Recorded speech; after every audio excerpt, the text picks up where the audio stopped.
আসসালামু আলাইকুম। বাংলাদেশের মহিষ এমন একটা প্রাণী যেটা দুধ এবং মাংসের জন্য সেরা। এই প্রাণীটা বিলুপ্ত হওয়ার পর থেকে ধীরে ধীরে বাংলাদেশের মহিষ এই দুর্নীতির কর্মের প্রশ্ন হিসেবে আস্তে আস্তে যাদের মহিষগুলো ডাঙায় উঠে এসেছে। আপনারা ইতিমধ্যে দেখেছেন নোয়াখালী জেলার কোম্পানিগঞ্জ উপজেলা আব্দুল্লাহ জহির নামের এক তরুণ উদ্যোক্তা। সেই সে আসলে একজন বড় মাপের বাধা নিয়ে বটে।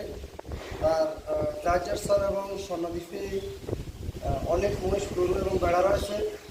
ইতিমধ্যে তার একটা নতুন উদ্যোগ হচ্ছে, সে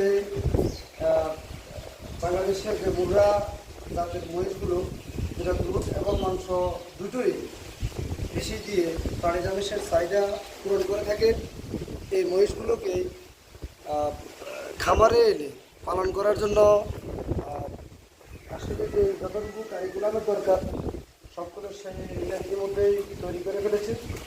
আর আপনারা যেটা দেখছেন সেটা হচ্ছে বাংলাদেশের মহিষ এমন একটি প্রাণী যেটাকে আসলে চর ছাড়া একসময় ভাবাও যেত না। এখন বর্তমানে মানুষ চরের অপ্রতুলতা, চর বিভিন্ন ভূমিদস্যুদের দখল এবং চরের বিভিন্ন প্রতিকূলতার কারণে মানুষে আস্তে আস্তে এই ডাঙ্গার জলের এই মহিষগুলোকে ডাঙ্গায় নিয়ে আসার চেষ্টা করতেছে।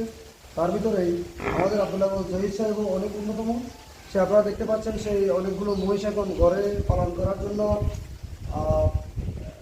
এখানে একটা ঘর তৈরি নিয়ে সে বাংলাদেশের